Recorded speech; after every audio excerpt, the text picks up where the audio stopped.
안녕하십니까. 저는 한국특이단체성 질환연합회의 김진아 사무국장입니다. 반갑습니다. 네, 오늘은 신경소미종 질환 관리와 치료의 최신 지경이라는 주제를 가지고 신경소미종 환우 보호자들 대상으로 세미나를 시행하게 됐습니다. 다들 많이 기다리시고 다 알고 계시겠지만 신경소미종 치료제의 어떤 그 치료 과정들이 앞으로 좀 변화될 것을 기대하면서 저희가 이런 자리를 마련을 했는데요. 오늘 이 자리를 마련하기까지 많은 분들이 함께 도움을 주셨어요. 아스트라제네카도 그렇고 특별히 저희 이범 교수님께서도 오늘 주말에 시간 내주셔서 함께 해주셨습니다. 그리고 저희 연합회에서 앞으로 신경소미종 환우와 가족들을 위한 여러 가지 활동이나 지원들을 아끼지 않고 함께 하려고 하고 있습니다. 오늘 이 자리에 저희 연합회 사무총장님께서도 함께 해주셨는데요. 사무총장님께서 인사 말씀을 전해주시고 그 프로그램 시작하도록 하겠습니다. 정진양 사무총장님을 앞으로 모시겠습니다.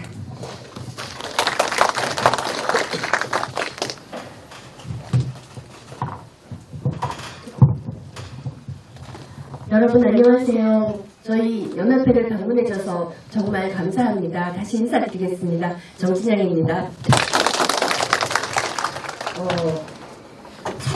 그러니까 신경소미종에 대해서 제가 알게 된 건 이범 교수님이 저희랑 같이 NJSP TV에 그 신경소미종을 알리는 동영상 제작을 같이 해주셔서 관심을 갖게 되었고, 또 이후에 이런 저희 과거에 저희 이렇게 신경소미종 관련해서 그 부모님이 있으셨어요. 활동 제대로 잘 많이 하시지는 못하셨던 거고, 근데 이제 이번에 인권위에 같이 가게 되면서 부모님들을 제가 뵙게 됐고, 다시 한번 저희가 이제 모토를 삼고 있는 게 있어요.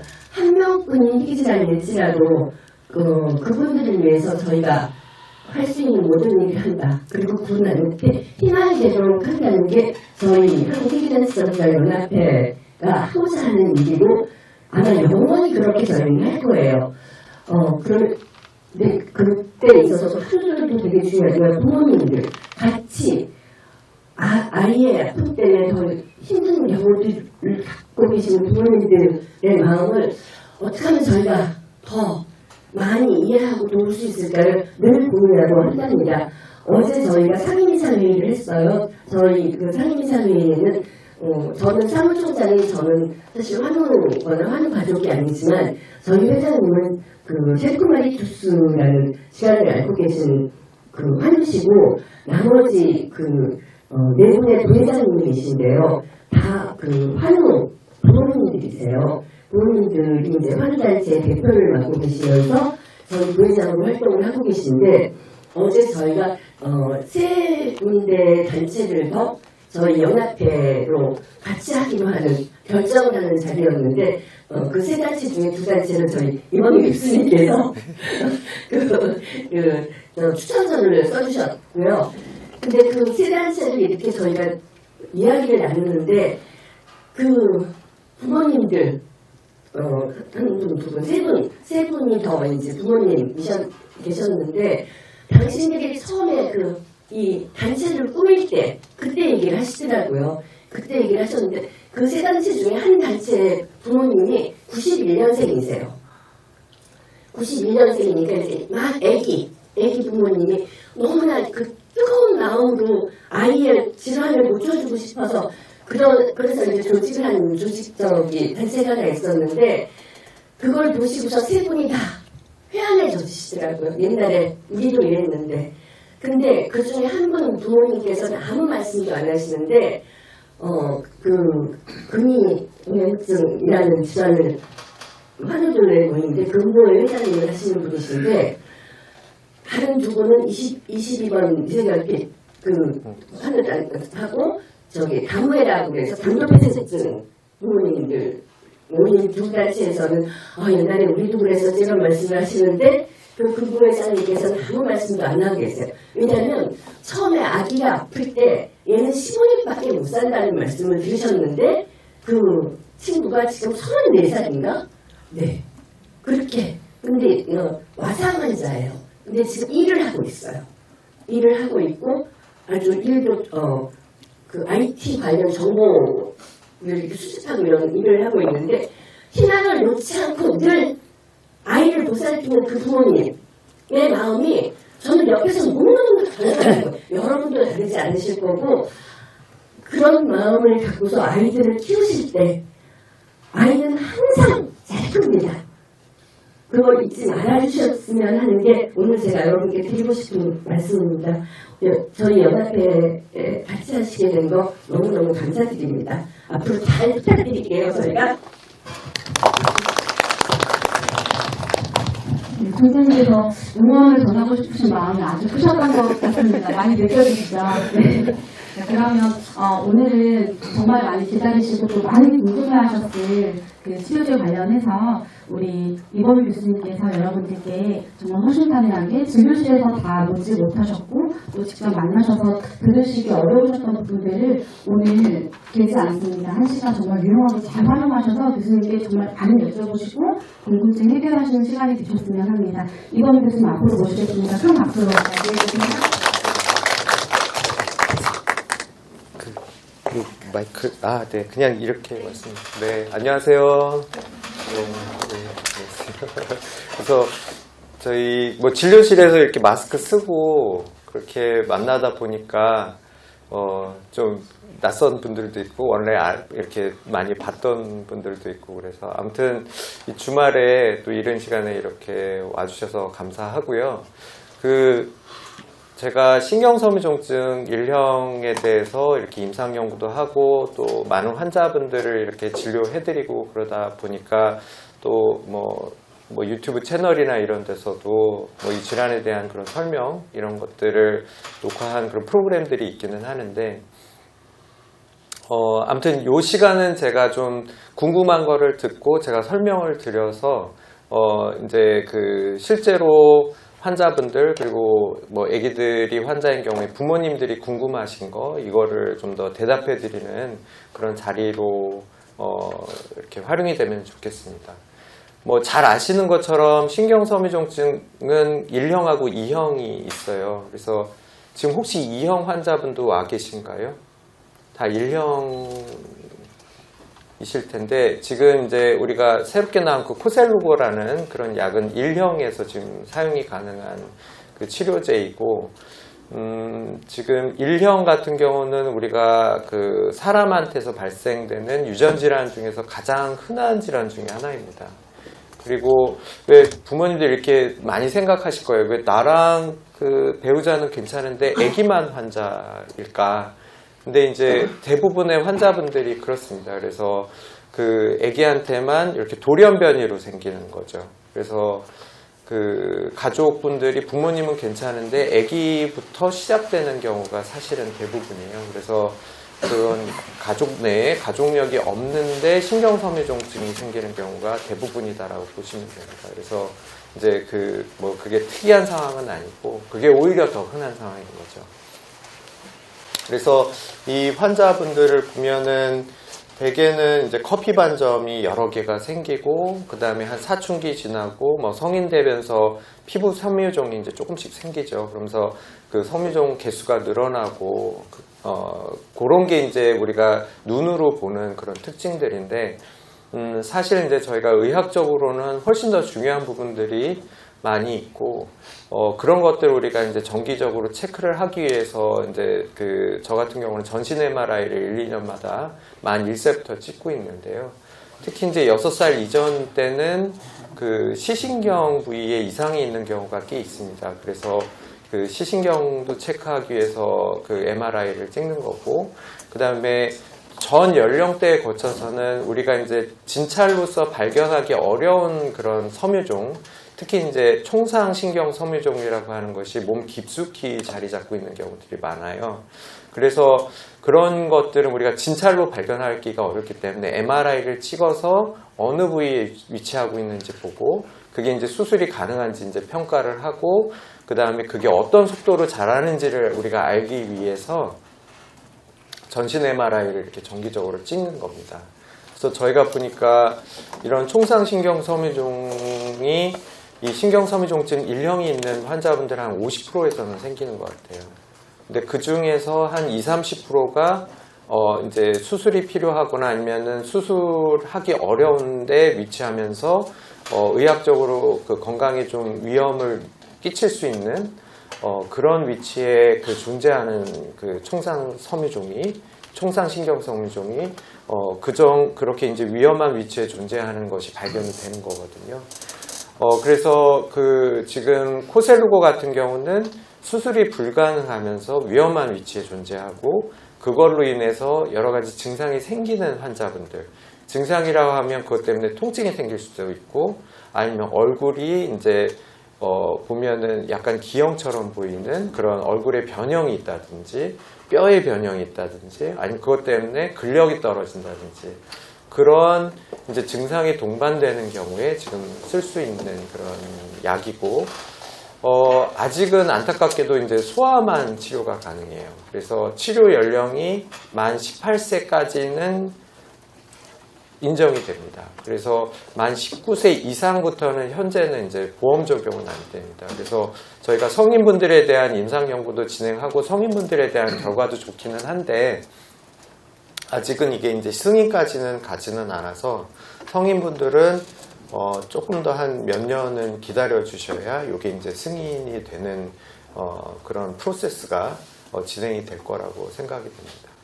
그리고 이 외에도 이제 저희가 또 체크하는 것이 드물게 이제 고혈압이나 이런 것들도 좀 빨리 오고 그래서 좀 어린 연령부터 혈압도 저희가 잘 체크를 하고 있고 골다공증 빈도도 높아요. 그래서 골다공증도 저희가 뭐 이제 비타민 D 잘 먹으라고 저희가 얘기 드렸던 거 기억하실 거예요. 그래서 비타민 D도 이제 잘 섭취하도록 하고 있고, 그리고 또 안타까운 얘기지만 유방암 빈도도 높습니다. 그래서 여성분들은 성인기 때부터 유방암 검사도 이렇게 진행을 하고 있고, 또 혈압 높이는 물질이 생기는 종양 빈도도 높아서 성인분들은 혈압 물질 재는 그런 혈액 검사도 저희가 정기적으로 하고 있고, 학습이나 이런 것도 조금은 떨어지는 경향이 있습니다. 물론 이제 굉장히 공부도 잘하고 뭐 이렇게 굉장히 훌륭한 직업 갖고 계신 분들도 있는데 전반적으로는 학습이나 이런 것들도 좀 떨어지고 집중력도 좀 떨어지는 경향이 있고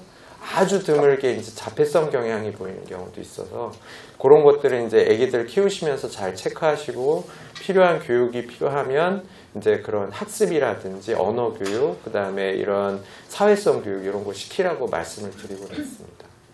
그리고 키가 좀 작아요.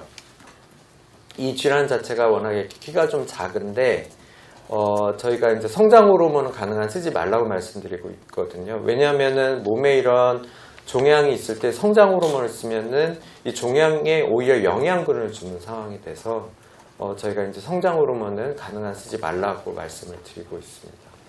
근데 저희가 이제 임상 연구를 해보면 코셀루고가 다행히 키도 좀 커지게 하는 그런 효과가 있는 것 같아요. 그래서 이제 그 약을 먹은 아이들 보면 한 25% 정도는 좀 키가 증가되는 그런 경향을 저희가 확인할 수가 있었습니다.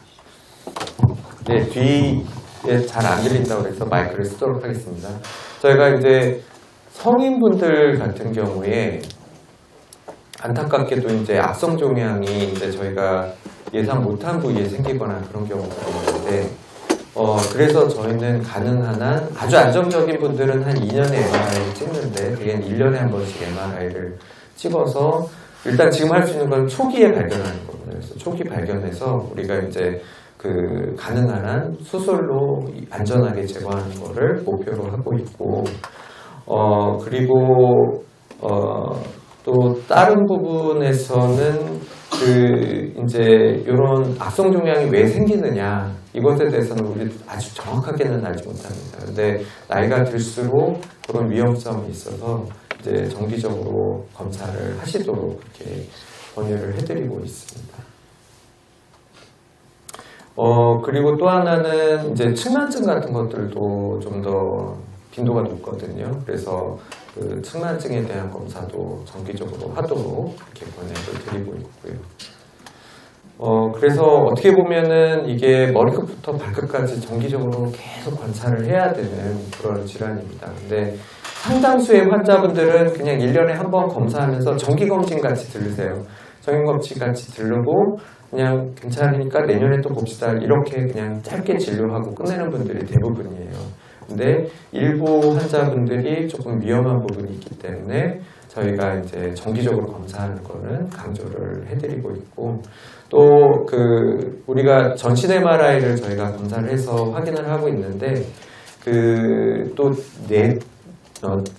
장 위나 뭐 십이지장 아니면 대장 이런 데도 섬유종이 생기는데 그 중에서 또 안 좋게 변하는 애들이 있어요. 그래서 지금 그런 거는 영어로 기스트라고 얘기하는 그런 종양인데 대개는 양성입니다. 근데 그 중에서 이제 뭐 그 악성으로 가는 것들이 드물게 있거든요.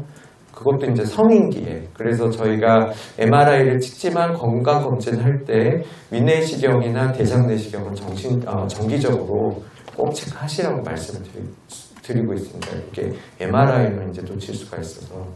그래서 그 생각보다 체크해야 될 부분들이 굉장히 많아요.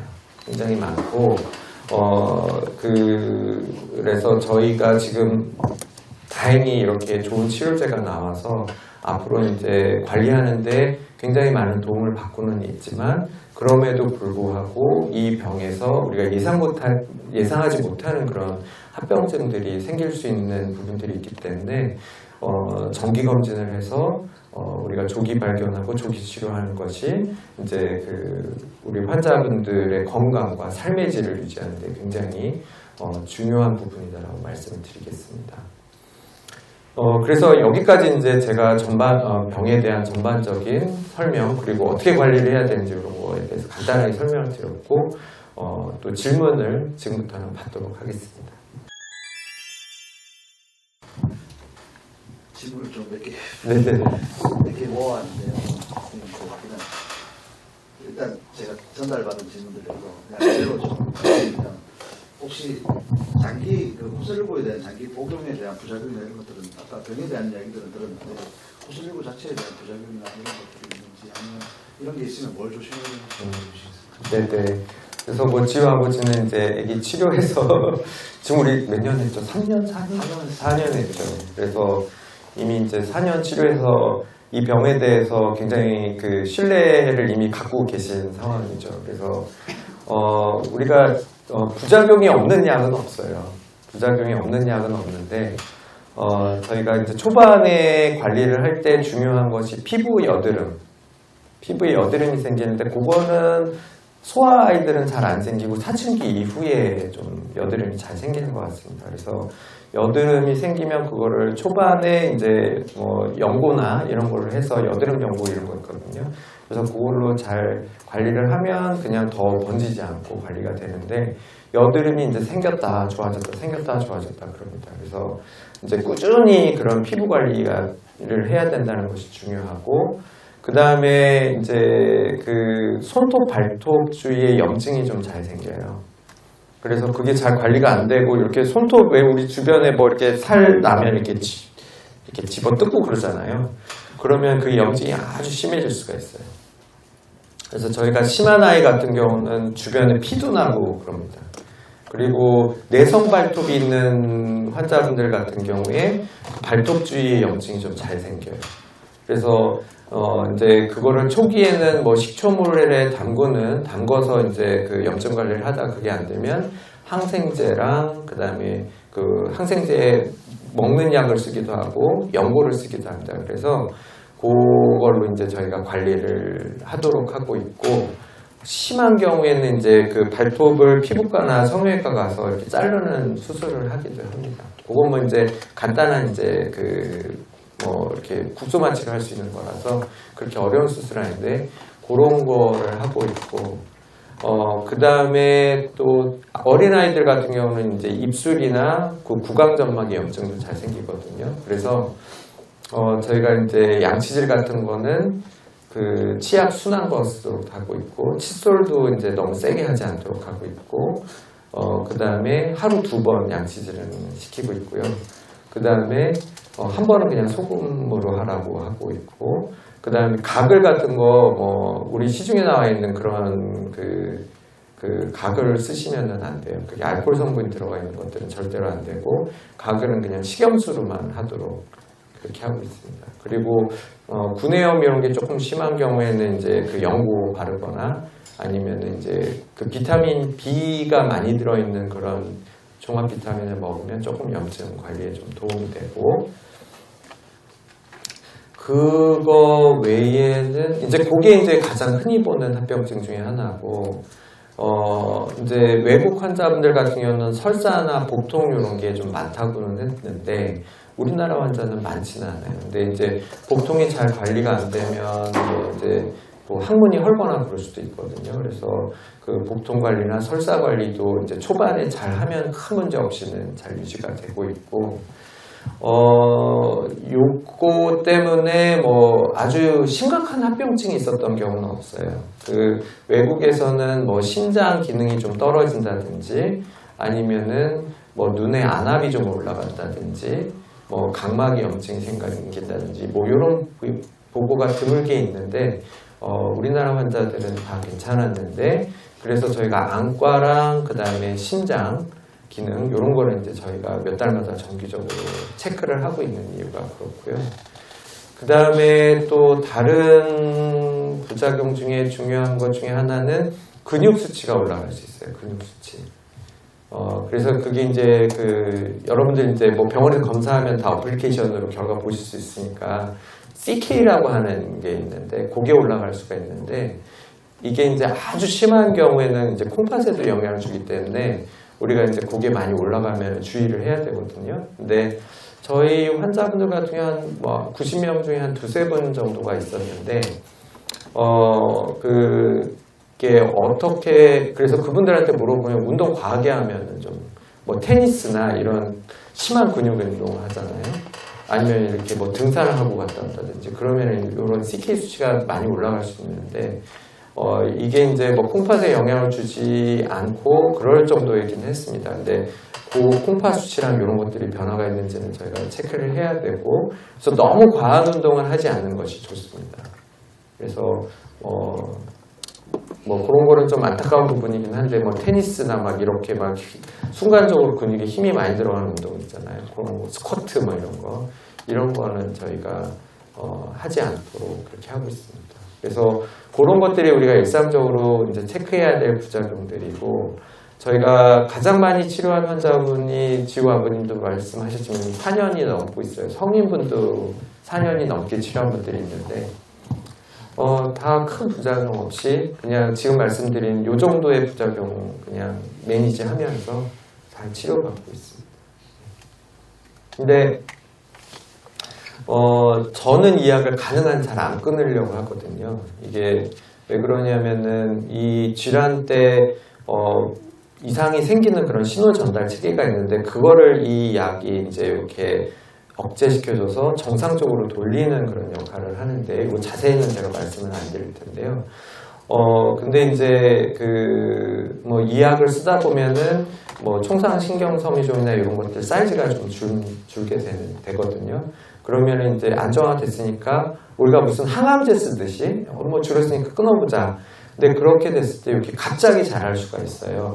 그게 이제 실질적으로 외국 사례에서는 보고가 된 것들이 있습니다. 그래서 우리가 이 약을 끊을 때는 굉장히 좀 조심해야 됩니다. 그래서 이 약을 꼭 끊고 싶다 그럴 때는 약을 좀 서서히 줄이는 방식으로 한다든지 그다음에 끊고 나서 이 종양이 다시 자라는지 이거를 굉장히 잘 체크를 해야 됩니다. 그래서 중단은 지금 뭐 어떻게 해라 이런 게 딱 나와 있지는 않아요.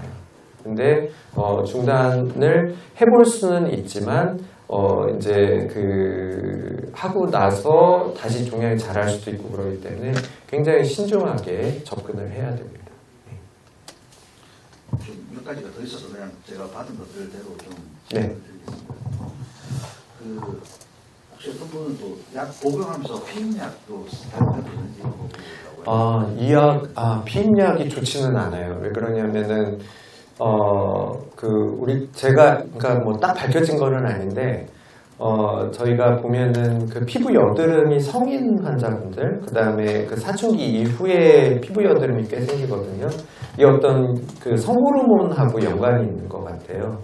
근데 이제 그 피임약들도 그런 여성 호르몬 복용을 해서 하는 거기 때문에 그걸 했을 때 부작용이 더 심할 위험은 있습니다. 그래서 피임약은 가능한 사용하지 말도록 말씀을 드리고 있고, 뭐 지금 이제 그 소아에서 치료가 이제 되는 거기는 한데 네, 그런 거는 이제 다른 걸로 이렇게 그 피임 도구를 쓰셔야 됩니다. 저또 질문 몇 가지 여러 가지가 있습니다. 당연히 원래 코셀루고는 병이 있으면 먹을 수 있는데 질문을 또 예방 효과가 있는지 이런 것도 좀 물어보고. 네, 저도 참 그게 안타까운데 지금 그걸로 약이 적응증이 되지는 않아요. 그래서 네, 저희 외래에서도 거의 매일 환자분들이 물어보시는 게 이제 이 약을 먹으면 커피 반점 진한 것도 좀 줄어들고, 그다음에 피부 섬유정도 좀 이제 이 약 먹고서 줄었다고 이제 많이 말씀을 하시거든요. 지금 저희 임상 연구 하시는 분들 말씀을 그렇게 하시는데, 우리가 이제 그러면은 당연히 그러면 예방 목적으로 먹으면 참 좋겠다 이렇게 생각이 드는데 지금 그걸로 적응이 되어 있지는 않습니다. 그래서 미국에서는 그런 쪽으로 지금 임상 연구를 시작하고 있는 걸로는 알고 있어요. 그래서 이제 예방 목적으로 썼을 때 이게 충분히 좀 더 근거가 있다라는 그런 연구 결과들이 나와야 될 것 같고, 예. 근데 현재는 아직은 안 됩니다. 또 하나가 저는 제가 용어를 잘 모르는 용어인데요. 유전 질환으로 인해 PGD 목적으로 하는 시험관의 경우 진료 및 유전자 검사 등 산정 특례 제공분이라고 이렇게. 네. 이제 PGD라고 하는 건 우리가 시험관하기. 그래서 만약에 엄마나 아빠 중에 한 분이 환자이면은 시험관하기를 해가지고 엄마 뱃속에 넣어주기 전에 유전자 검사를 해서 그 아기가 그 환자가 아닌 배아를 넣어주는 건데요. 이게 이제 지금은 금액 얘기를 하시는 것 같은데 일부는 보험이 되더라도 이 검사 자체가 굉장히 비싸요. 그래서 그래도 아직 좀 비용이 꽤 나가는 걸로 알고 있습니다. 네. 알겠습니다. 그리고 어떤 부모님은 아이가 이제 3살 정도 되어가는 3살 정도 됐다고 합니다. 근데 이제 수술하기 어려운 부위고 그래서 지금 이제 다니는 병원에서 코셀루고가 물어봤더니 코셀루고가 항암약급으로 좀 약이 독하다고 선생님께서는 사실 공부하지 않는다라고 이야기를 했다고 하더라고요. 그래서 언제부터 가능하고 또 그만큼 독한 약인지 이렇게 질문해 주시네요. 지우 아버지 말씀해 주시는 게 더 실제로 써본 분들이 더 제가 얘기하면은 뭐 제가 뭐 수없이 얘기했지만 이제 저 얘기가 신뢰가 안 되는 분들도 있겠죠, 당연히. 그러니까 그 의사 선생님도 그렇게 얘기를 하셨을 텐데 직접 얘기를 하시는 게 나을 것 같은데. 제 경우는 저희는 글리백도 사실 먹었던 상황이어서 저는 사실 오히려 고통받는 것보다는 조금 더 일찍 먹어서 부담을 덜 주고 더 크지 않게 만들어주는 게 키가 커가고 뭐 이랬던 여러 가지 모양이나 이런 것들도 저는 약간은 좀 적용을 뭐라고 해야 되지? 제 아들이 좀 돼서 얼굴 모양이나 이런 것들도 틀어지는 것들도 있는데 만약 먼저 먹는다면 어릴 때 먹었으면 이런 것들이 훨씬 더 예방되지 않을까 하는 생각이 듭니다. 저기 또 계신데 우리 부모님 아니 저기 벌써 애기 이름이 갑자기 생각이 안 나. 범서요? 예. 범서. 저희 애가 48개월 때 딱 먹기 시작했는데 지금 현재 3년 반 정도 먹었고, 그러니까 어렸을 때 약간 얼굴 눈 옆쪽에 변형이 생기기 시작할 때부터 딱 먹었는데 지금 굉장히 많이 좋아졌고, 만약에 진짜 3년 반 동안 먹지 않았다면은 너무 크게 얼굴이 변형이 됐을 것 같은데 미리 먹을 수 있어서 진짜 다행이에요. 네. 그 범서 엄마하고 저하고 또 스토리가 있어요, 사실. 저희가 처음에 지금 임상 연구할 때 처음에 이제 숫자가 굉장히 적었었어요. 근데 이제 그때 제가 범서가 그래도 중등도를 이제 따졌을 때 별로 심하지가 않았습니다. 그래가지고 한번 엄마한테 다른 애한테 이 자리를 양보하는 게 어떻겠냐고 엄마한테 제가 전화한 적이 있었는데 엄마가 이제 굉장히 그것 때문에 상심하셨던 걸로 기억해요. 그래서 이제 한번 추적 관찰을 왔는데 그 사이에 심해진 거예요. 예, 그래서 범서는 크기 자체는 그렇게 크진 않은데 눈꺼풀에 있어가지고 이제 그거를 그냥 놔두면 이게 사이즈보다는 여기 이제 눈꺼풀에 있으면서 이제 눈꺼풀이 이렇게 들리기 시작을 했고 그 다음에 이거를 그냥 놔두게 되면 이제 시력에 문제가 생기거든요.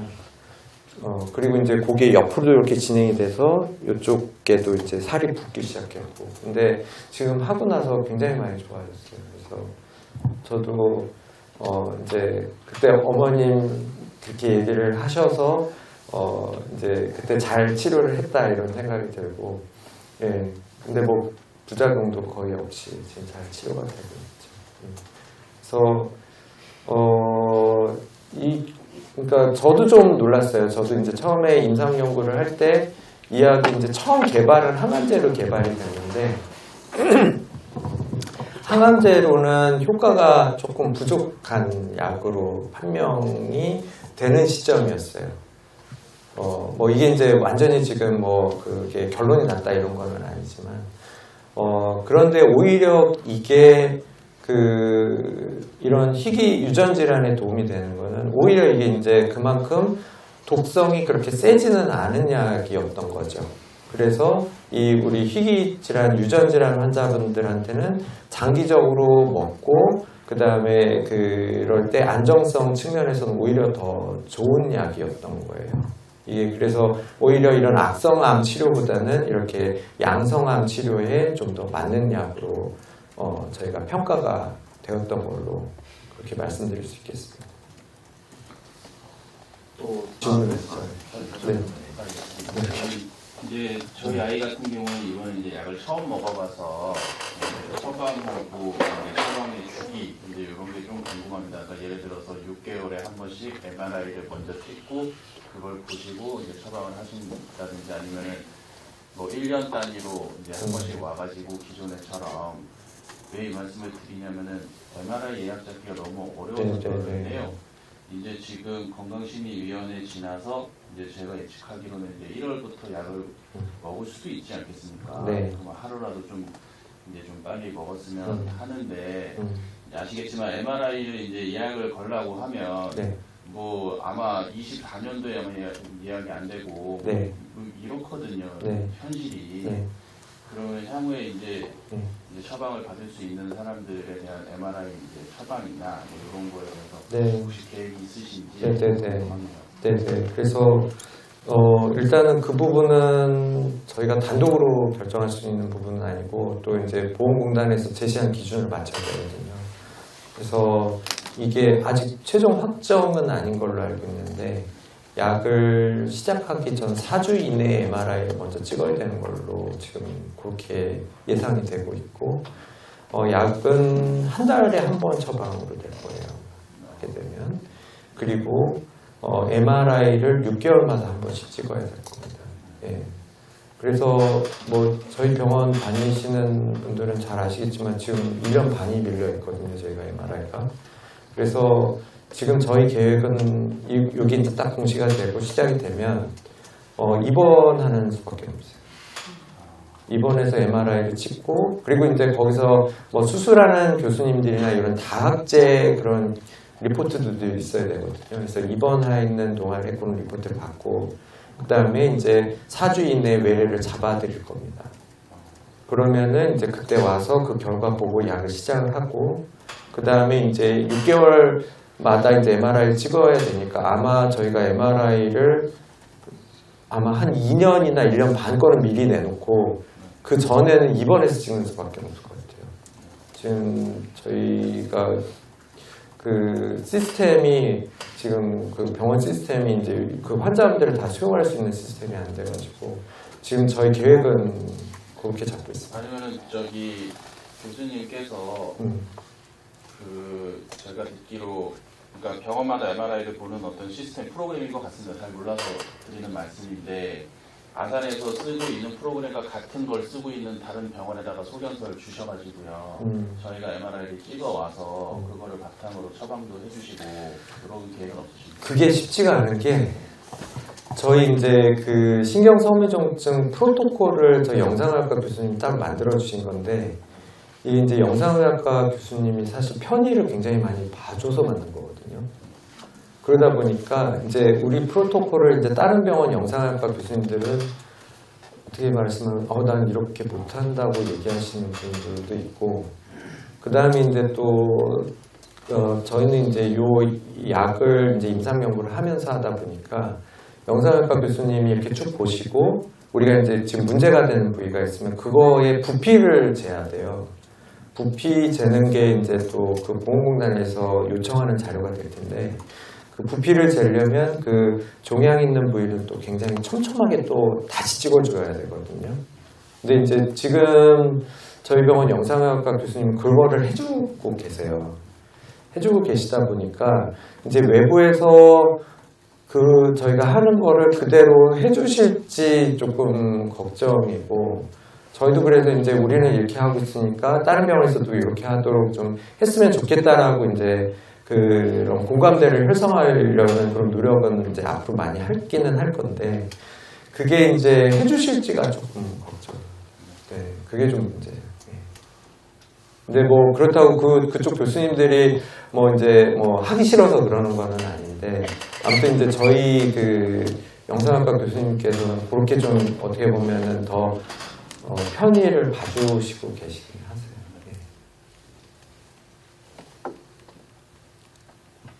네. 하나만 저도 이제 하나만 또 네.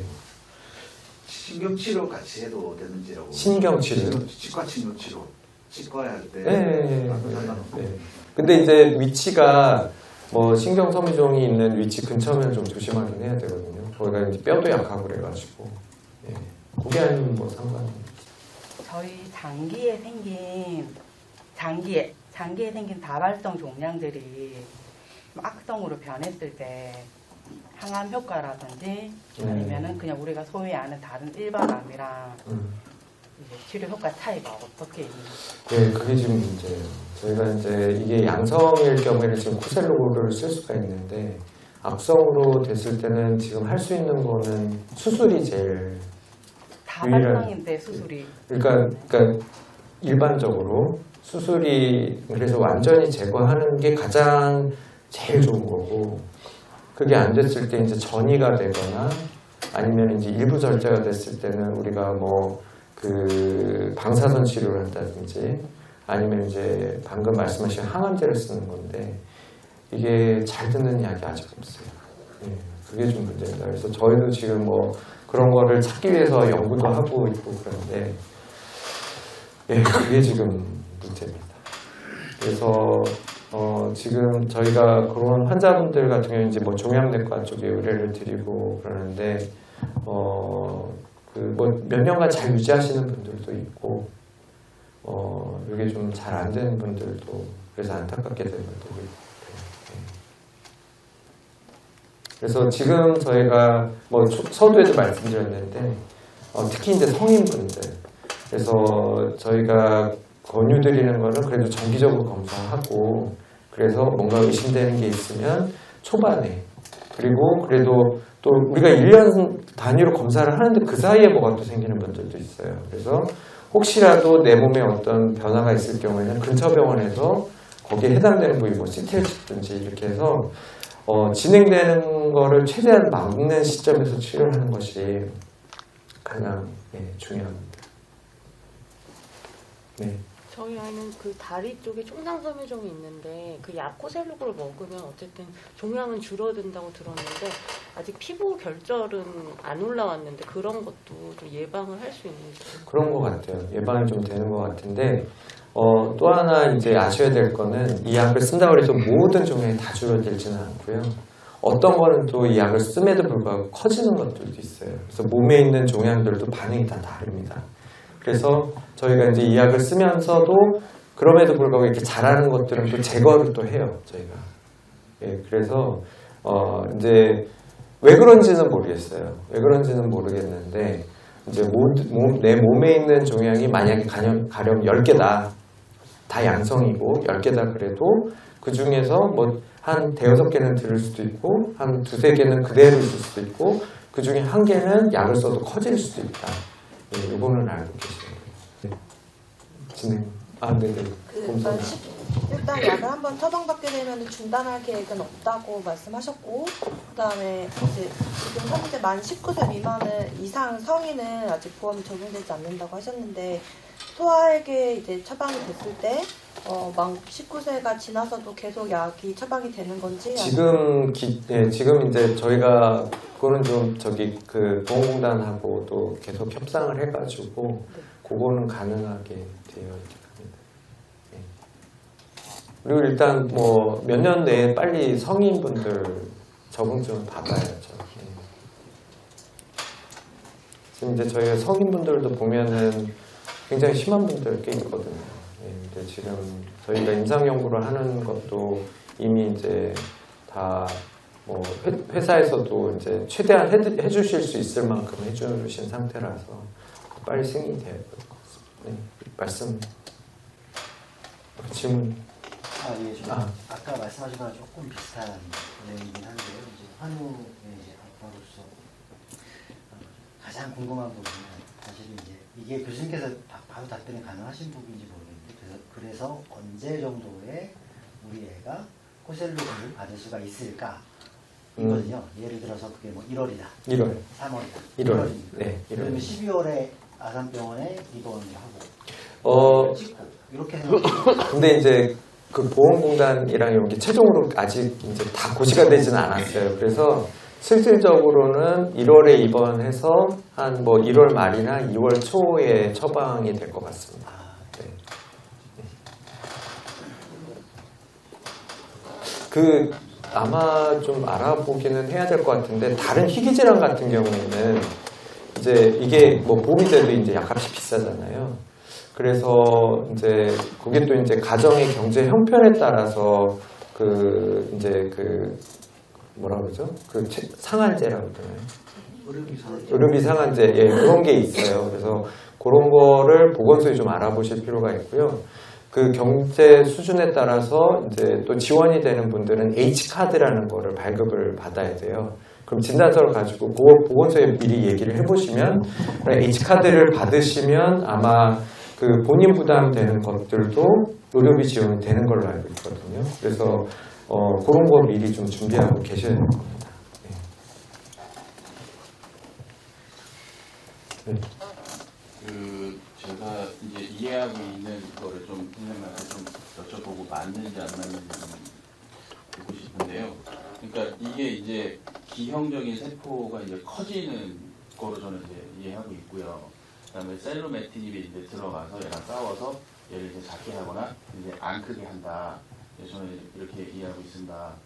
그렇다면은 저희 아이가 지금 8살이고 약을 만 18세까지 먹으면 이제 약이 얘네들을 더 안 크게 하고 이제 그러는 거 아니겠습니까? 그럼 성장기가 멈추면은요 얘가 더 이상 안 큽니까? 아니죠. 아 그거랑 관계가 없습니까? 그런 관계 없어요. 아 성인이 돼도 예. 얘가 큽니까? 예. 그게 뭐 정확하게 알려져 있지는 않은데 아마 중년이 넘어가면은 좀 사이즈가 더 커지지 않는 경향이 있는 것 같아요. 근데 이제 20, 30대가 이제 주로 커지는 시기는 해요. 예, 커지는 시기고 특히 이제 여성분들은 임신하고 출산하고 그러고 나서 또 커지고. 예. 그래서 평생 커질 수 있다 이렇게 보셔야 돼요. 예. 네. 그렇게 여성분이 이렇게 임신을 한 상태에서는 뭐 그냥 그 커지는 경과를 뭐 지켜보는 방법밖에 없는지 뭐 다른 조치할 수 있는 게 있는지도 궁금합니다. 지금 이 약은 사실 이 약 먹으면서 임신하면 안 되거든요. 그래서 이제 그게 또 하나의 그때 어떻게 해야 될 거냐에 대한 이슈가 있을 거예요. 이제 이렇게 약을 쭉 먹고 관리를 했던 분이 임신 계획할 때는 중단을 하기는 해야 될 거예요. 이게 이제 아니면은 뭐 태아 독성이 없다든지 이런 것들이 뭐 자료가 있어야 될 텐데 위험할 것 같긴 합니다. 이 약이 이제 성장이랑 이런 세포 발달 이런 거에 영향을 주는 그 신호 체계를 건드리는 거라. 아마 임신 때는 이 약을 못 쓰게 될 가능성이 높아요. 그래서 그때 이제 이 환자분들을 어떻게 관리를 할 것이냐 이게 이제 한 가지 문제가 될 것 같고 지금 임신 중에 커지는 것은 대개는 저희가 어떻게 하고 있냐면 임신하기 전에 일반적으로 MRI라는 걸 봐서 그렇게 크게 위험한 게 없는지를 먼저 확인하고 임신을 하시도록 권유를 드리고 있고요. 그다음에 이제 출산하고 나서 이제 MRI를 다시 찍어보는데 임신 중에 이제 위험한 게 생겨서 저희가 진료를 받았던 분은 아직은 없었어요. 근데 뭐 그거는 상황에 따라서 좀 다를 것 같기는 합니다. 그래서 아주 심각한 뭔가가 갑자기 생기면 그때는 이제 뭐 엄마 생명이 더 중요하니까 치료가 들어가야 될 것 같고 근데 일단은 지금은 그렇게 하고 있습니다. 전후로 MRI 찍어서 이제 괜찮을지 확인하고 그다음에 출산하고 MRI 확인하고 그렇게 하고 있어요. 환우에 따라서는 그 임신하는 과정에서도 크게 뭐 양성 종양이 커지거나 그런 게 이제 두드러지지 않는 분들도 계신가요? 네, 대부분은 그러셨어요. 그냥 조금 더 나은 정도. 네. 아이 키가 신장이 대체로 작다고 말씀하셨는데 이게 성장 호르몬 치료를 받지 말라고 말씀하셨는데 이게 어차피 그게 안 되면 나중에 성장팔이 다칠 때 이걸 다치는데 지연시키는 치료는 할 수 있는 건가요? 그럴 필요는 없어요. 예, 그걸 지연시킨다고 키가 더 커지는 거예요. 성조숙증이 있는 경우는 이제 성조숙증 치료를 하셔도 된다고 말씀드리는데, 예, 그거를 이제 뭐 비보험으로 하면서까지 성장 그 판 다치는 거를 지연시키는 거는 도움은 안 됩니다. 사실 그렇게 하는 데는 우리나라밖에 없어요, 사실. 예, 이게 너무 성장 호르몬 치료랑 이런 게 우리나라 좀 남용이 되고는 있어서. 네, 또 질문. 신경 섬유종이 이제 그 유전적인 부분으로 가잖아요. 네. 저희 애들은 이제 고등학생인데 뭐 바로 성인이 되고 또 천천히 이제 인지를 더 알려줘야 되는 부분이 있고 이미 생각을 할 수도 있겠지만 유전적인 부분이라고 하면 지금 제 아이 같은 경우는 본인이 이제 아이를 가져야 되는지 말아야 되는지 이런 거에 대해서 사실 아직도 민감한 고등학생이긴 하지만 자기에 대한 생각을 많이 할 수가 있을 것 같은데 부모로서는 어떻게 좀 조언을 제가 가능하죠. 그 저희가 일단은 그 유전적인 원인이 나와 있는 신경섬유증 환자면, 그래서 저희가 뭐 돌연변이가 나왔다고 말씀드린 그런 환자면 본인이 이제 결혼할 때 두 가지 방법이 있습니다. 하나는 자연 임신한 다음에 태아 때 12주에 이제 그 검사를 해서 확인하는 방법이 있고, 근데 그럴 때는 이제 애기가 환자였을 때 어떻게 해야 되느냐에 대한 고민이 있죠. 그게 힘들다면 그 아까 말씀드린 대로 시험관액이 통해서 그게 이제 그 아빠 정자랑 엄마 난자를 이제 체외 수정을 시키는 거예요. 그래서 본인의 자식입니다. 본인의 자식인 건데 이제 그거를 조금 키워가지고 엄마 뱃속에 넣어주기 전에 유전자 검사를 해가지고 유전자가 정상인 배아를 넣어주는 거예요. 그러니까 자기 자식인 거예요. 근데 이제 그 검사를 해서 확인을 하는 거니까 충분히 가능한 거예요.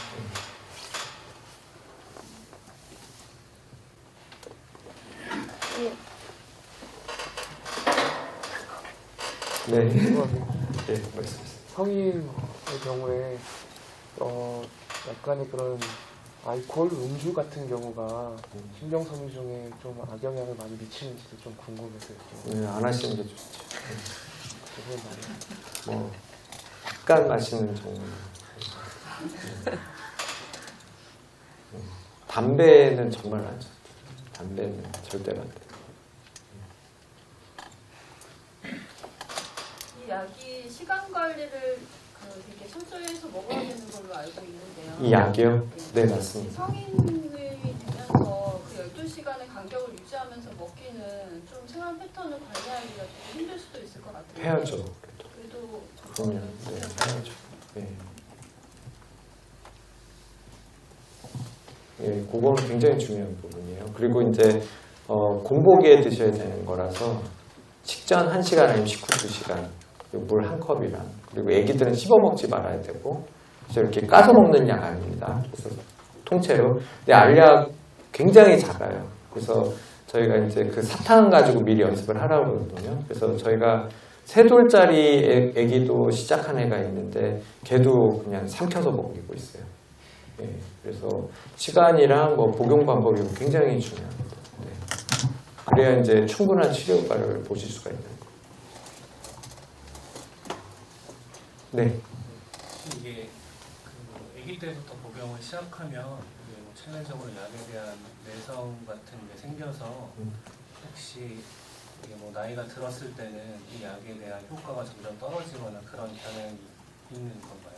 우리가 그 정도 장기 데이터는 없어요. 그 정도 장기 데이터는 없는데, 우리가 이게 이제 일반적으로 말하는 악성암하고는 좀 다르거든요. 이게. 그 악성암은 우리 그 몸에서 일부에서 이렇게 느닷없이 생기는 종양이잖아요. 그러면서 이제 그 세포들은 뭔가 어떤 원인인지 모르겠는데 막 유전자나 이런 이상들이 생기면서 그게 계속 발전해 나가는 그런 경향을 갖고 있고, 이 신경섬유증 같은 경우는 어떤 유전적인 그런 그 백그라운드를 갖고 있는 그런 질환이거든요. 그래서 아까도 말씀드렸지만 그 신호체계가 이렇게 항진되어 있는, 과도하게 항진되어 있는 거기 때문에 요거는 이제 기본적으로 이 병에서 아주 중요한, 그리고 가장 중심이 되는 그 병적인 현상입니다. 그래서 지금 우리가 이제 그거를 그냥 유전자를 이렇게 고쳐주면 좋긴 하겠지만 그게 사실은 거의 불가능하거든요. 그래서 약을 써서 그 신호체계를 이렇게 정상 쪽으로 돌려주는 거기 때문에 이제 이게 이제 기본적으로 그런 항암에서 쓰는 거하고는 개념은 다른 거예요. 그런데 이게 기본적으로 이제 그 양성 혹들이기는 하지만 이 약이 이제 여기에서 잘 들어서 가만히 이렇게 좀 잘 사이즈도 줄어들고 그런 종양들도 있겠지만, 아까도 말씀드렸지만 일부는 여기서 커진다고 그랬잖아요.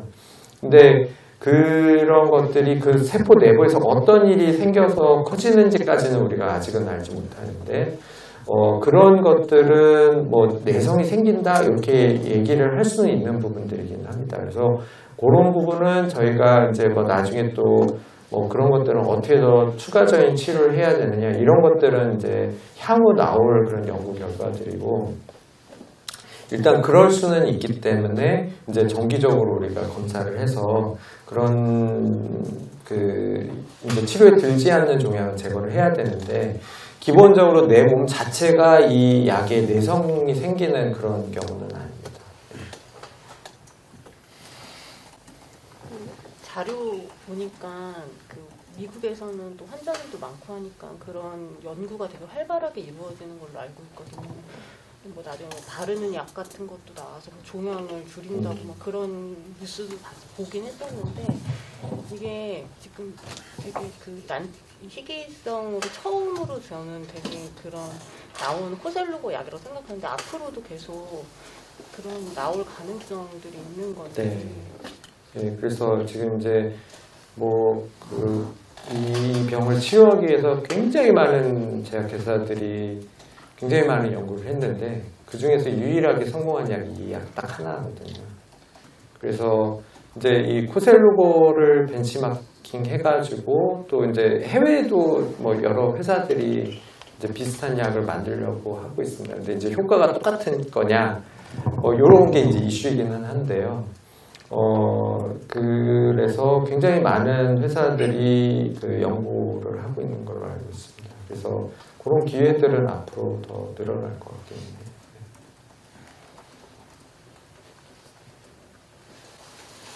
약을 아까 삼켜야 된다고 말씀하셨잖아요. 근데 어린아이 같은 경우는 뭐 잠시 삼켜야 돼요.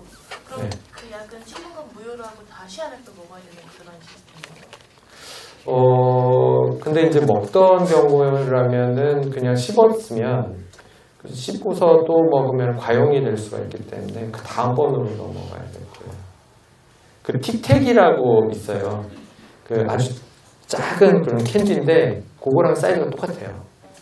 저희 아이는 아이거든요. 그러니까 막 살면서 그 약을 먹게 되겠지만 뭐 감기약이든 해열제든 먹을 일이 많을 것 같은데 그런 거는 뭐 하나 같이 먹으면 안 돼요. 괜찮아요? 아니, 같이 먹으면 안 돼요. 같이 그런 먹으면 약은. 안 예, 이 약은 따로.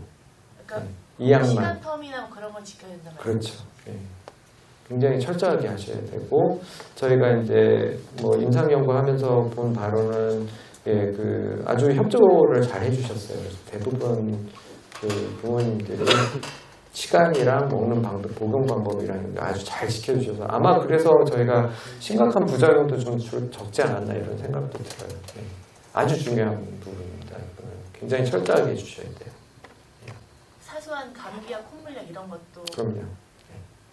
그래서 그런 거는 다 밥 먹고 그냥 먹으라고 하고 있고 얘는 따로 먹으라고 하고 있습니다. 근데 그 예상치 못한 고열이 발생해서 40도까지 올라간다. 이런 상황이면은 그 시간 텀을 계속 지켜줘야 될까요? 그럼요. 네. 고열이 나면 그러면 그 시간에 맞지 않으면 그 약을 먹으면 안 되는 건가요? 예? 그러니까 열이 40도까지 나는데 애가 해열제를 바로 먹여야 되는 상황인데 이제 그 약 복용 시간에 걸리는 거예요. 예. 그랬을 때는 이제 열을 내리는 게 우선이잖아요. 예. 예, 그럴 때는 이 약을 그냥 안 먹어야 되는 건지 해열제 시간을 뭐 그런 상황이 없으면 좋기는 하겠는데 일단은 약 시간은 지키시고 뭐 그런 경우에는 이제 우리가 그 뭐 자약 같은 것도 있잖아요. 해열제. 예. 그런 식으로 이제 쓰시든지 이런 식으로 하는 게 좋겠죠. 아니 뭐 정 안 된다 그러면 아예 그냥 주사를 맞든지 해열제 주사 같은지. 아, 이 식도로 들어가는 건 안 되고 그렇죠. 다른 식으로. 여기 이제 같이 먹었을 때 흡수에 문제가 생길 수가 있어서 그래요.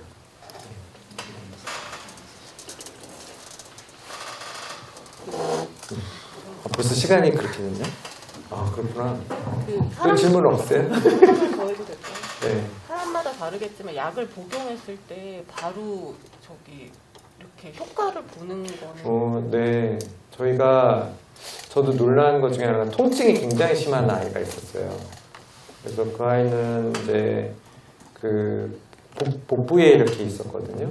그래서 그 아이는 계단도 잘 못 올라가고 아파가지고 그리고 아침에는 토를 해야 속이 좀 편해져서 학교를 갔었어요. 근데 이제 일주일 만에 그런 통증이 다 없어졌었어요. 그래서 엄마가 얘기하시더라고요. 근데 일주일 만에 통증이 없었다고 얘기하는 분들이 꽤 있어요. 네, 저희 이제 성인분도 있는데 그분은 이제 다리 쪽에 이렇게 쭉 있는데 밤에 아파서 잠을 못 잤는데 이 약 먹고 일주일 만에 통증이 사라져서 그분도 되게 신기하다고 그랬어요. 네. 그래서 통증 같은 경우가 빨리 사라지는 것 같아요.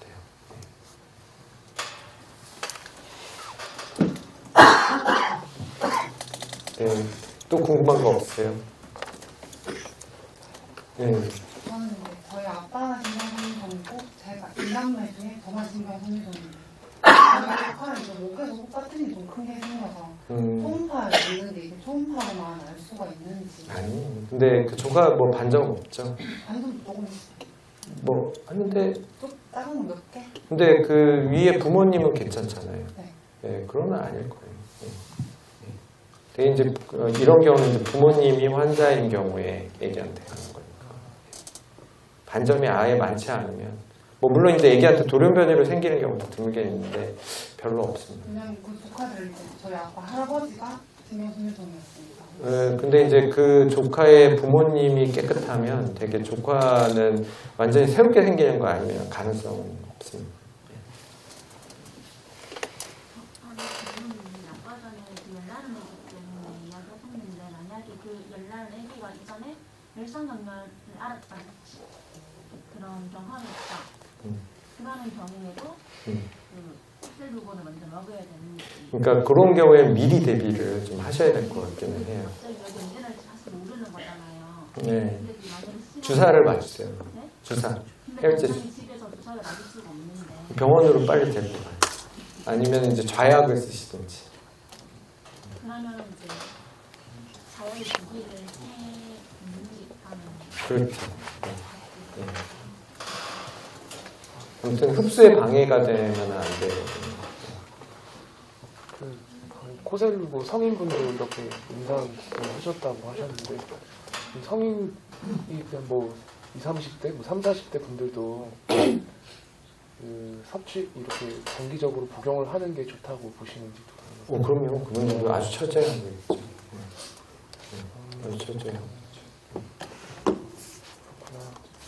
지금 저희가 한 40대 정도까지 지금 복용을 하고 계시는데 다 철저한.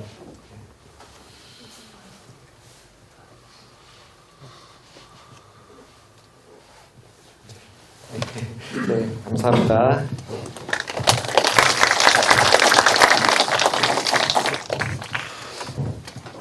아마 기존에 임상에 참여하셨던 분들도 계실 거고 또 새롭게 이 약이 급여가 되면서 대상이 되셔서 새로운 궁금증들이 많이 있으신 분들이 계실 거예요. 그런데 치료를 하시다 보면서 또 새롭게 생기는 궁금증들이 있을 테니까 저희가 오늘이 마지막이 아니고 또 교수님께서 수요일 시간을 내주셔서 이런 자리들을 또 마련할 수 있는 기회가 있었으면 좋겠습니다. 교수님은 오늘은 이렇게 먼저 보내드리도록 하고요. 1시간 동안 답해주시라고 애써주신 교수님께 박수 부탁드리고 교수님을 먼저 보내드리도록 하겠습니다. 감사합니다. 감사합니다.